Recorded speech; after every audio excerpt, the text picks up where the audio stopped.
నమస్తే ఫ్రెండ్స్, ఈరోజు మనం చేయబోయేది చింతపండు పులిహోర. కావాల్సిన పదార్థాలు: ఎల్లిపాయలు ఒక గడ్డ, 4 ఎండుమిర్చి, 2 పచ్చిమిర్చి, ఉప్పు, కరివేపాకు, పల్లీలు, చింతపండు, అన్నం, పసుపు, జీలకర్ర, నూనె. గ్యాస్ ముట్టించుకోవాలి.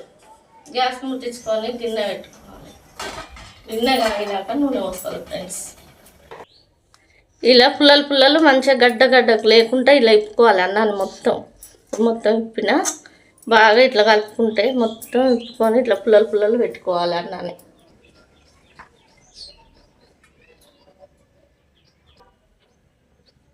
నూనె పోసుకోవాలి. ఇలా జీలకర్ర వేసుకోవాలి. జీలకర్ర వేసినాక ఎల్లిపాయలు ఎల్లిపాయలు మిర్చి, పచ్చిమిర్చి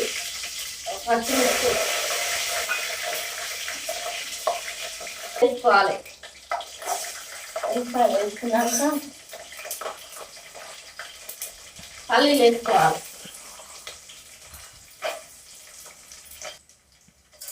ఇంత శనగపప్పు వేసుకోవాలి.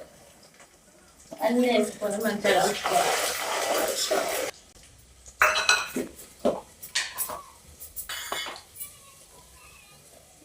కరివేపాకు వేసుకోవాలి.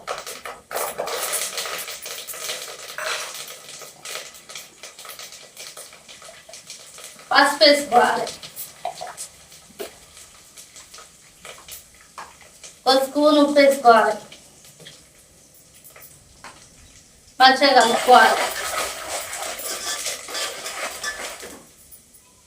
వేగే అంతలో చింతపండు చూసుకోవాలి. చింతపండు నానేసుకున్నా కదా, ఇప్పుడు పిసుకుతున్నా. చింతపులుసు ఇలా పోసుకోవాలి. చింతపండు పులిహోర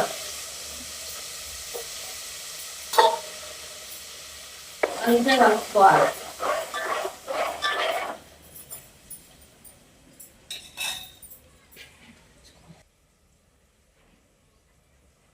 మూడు నిమిషాలు కొద్దిగా మసలాలి.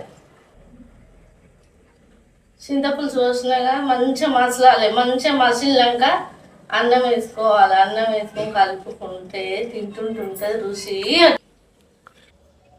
మా అక్క వాళ్ళ ఇంటికి పోతాను. ఎప్పుడు మా అక్క వాళ్ళ ఇంటికి ఎప్పుడైనా పోతే ఏమైనా చింతపండు పులిహోర ఏమైనా పెడుతుంది. నన్ను ఊకే చెయ్యి మంచిగా ఉంటుంది తిందామని. పిల్లలు కూడా అంతే, చేయిపిని అని ఇమ్మడి పడతారు. ఊక ఎప్పుడు చూసినా ఇంకా చింతపండు పులిహోరనే వేసుకొని తింటాం మేమైతే. మూత తీసుకోవాలి. టైం అయింది. మూత తీసుకున్నా చూడాలి.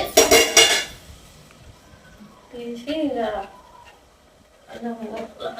తీసి ఇంకా ఇట్లా దింపుకొని మంచిగా ఇలా పోసి కలుపుకోవాలి. చింతపండు పులిహోర రెడీ మనకు.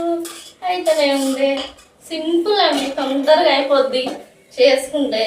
కొంచెం మనం పనులు ఎక్కువ ఏం లేదు చేసుకుందాం. మళ్ళీ అన్నము మనం ఇట్లా చింపుకున్నాం కదా, మొత్తం అంతా ఒలిసిన అన్నం అంతా ఏదైనా గడ్డ కట్టిందేమో చూసుకుంటా మొత్తం ఇలా మంచిగా కలుపుకోవాలి. చింతపండు పులిహోర అంత టేస్ట్ ఏ పులిహోర ఉండదండి.